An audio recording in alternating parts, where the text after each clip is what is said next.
poquito de la economía internacional y de los datos que nos aportan los mercados extranjeros con Ramiro Tosi. ¿Cómo estás? Buen día, buen año para vos. Buen día, Nuria, ¿cómo estás? Feliz Bi- 2024. Igualmente para vos. Te quiero preguntar un poquito los efectos de esta decisión de baja de tasas en los Estados Unidos, cómo esto se está viviendo, cómo se está abriendo el año.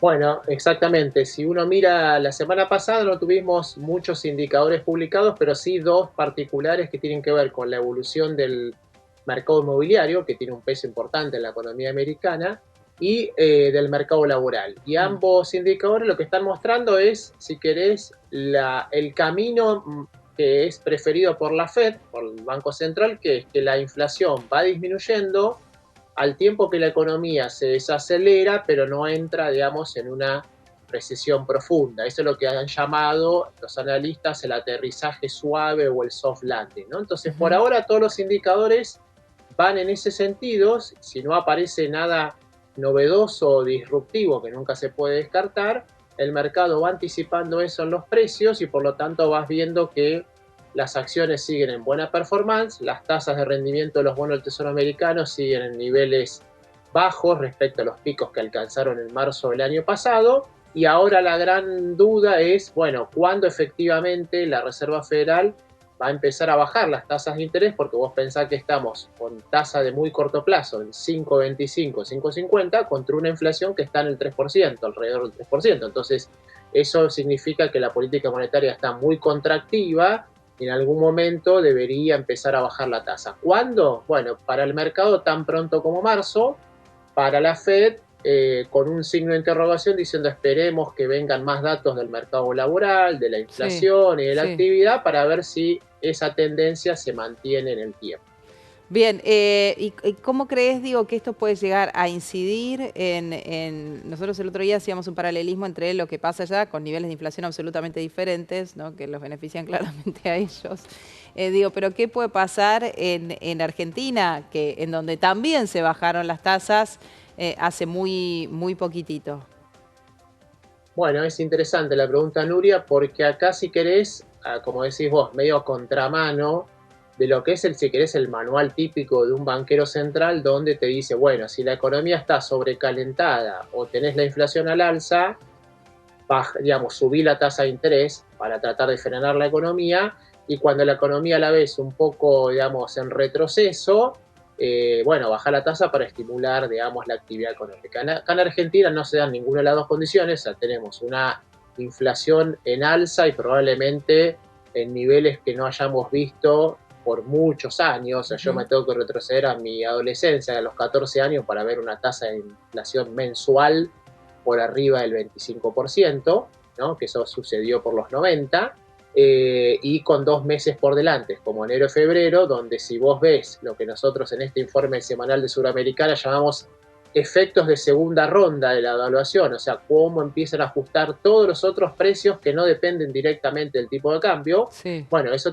más todos los, que seguramente ustedes van a ir conversando esta semana, más todos los anuncios de subas que deberían empezar a regir ahora, por ejemplo, aumentos en el transporte, etcétera. Bueno, todo eso te configura 2 meses de inflación hacia adelante, de nuevo en dos dígitos.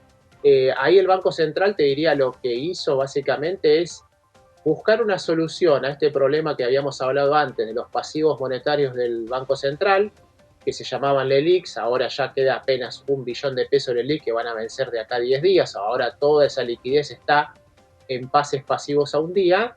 Eligió, digamos, el camino de la licuación, o sea, de pagar una tasa de interés que esté por debajo de la tasa de inflación, y entonces a medida que pase el tiempo, el peso de esos pasivos se va a ir disminuyendo. ¿Y eso cómo se traduce para los televidentes? Bueno, que por ejemplo todos los días cuando vemos los rendimientos de los money market estamos viendo rendimientos del 88, 87%, cuando hace 20 días atrás estaban bien por arriba del 100%, y la semana pasada el toque de gracia fue para la poca, digamos, disponibilidad que tienen los ahorristas de tener algo que proteja la inflación, que eran los plazos fijos UVA.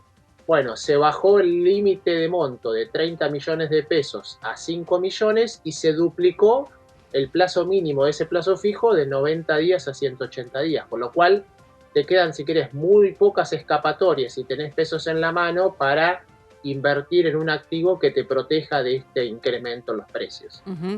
¿Qué pasa con el bono que se le está dando a los importadores, este cambio en el sistema para importar que le iba a hacer un poco la vida más fácil, menos complicada a aquellos que necesitan importar para producir?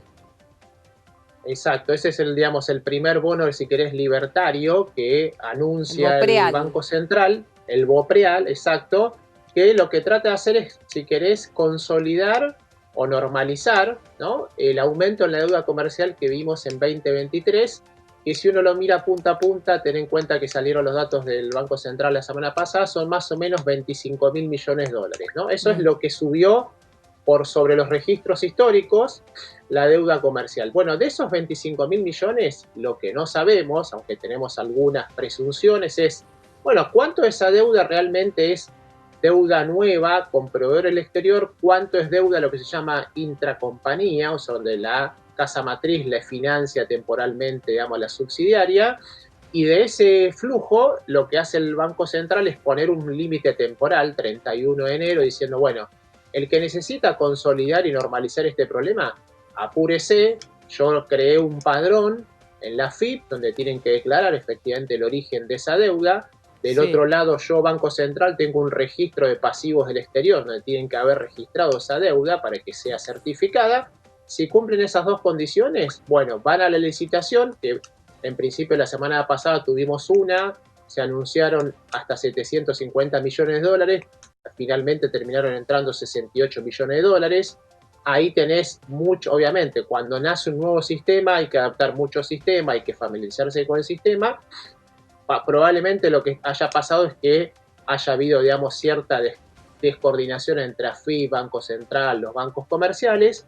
A sabiendas de esto, esta semana, mañana y pasado, hay otra nueva licitación de BOPREAL. Sí. Entonces, a medida que transcurra enero, vamos a ver cuánto de esos 25.000 millones se transforman en realmente emisión de ese BOPREAL. Te diría que nosotros estábamos estimando en un rango de 12.000, 15.000 millones de dólares, otros analistas hablan cerca de 10.000, o sea que por ahí, digamos, va a estar al final del día el monto máximo de emisión de estos bonos, que recordad que además el gobierno les dio beneficios adicionales, como por ejemplo poder cancelar con esos mismos títulos impuestos a partir del año que viene, no pagar el impuesto país por esas importaciones si suscriben antes del 31 de enero, justamente para tratar de acelerar este proceso, como decías vos, de normalizar la deuda comercial y, digamos, de alguna manera resetear el funcionamiento del comercio exterior.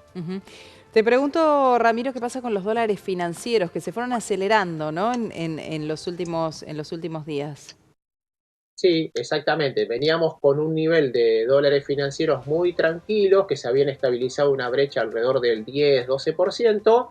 Fin de año, efecto bienes personales, efecto liquidez, que la gente quiere, digamos, pasar el año con más seguridad, justamente a partir además de esta falta de instrumentos de inversión en pesos.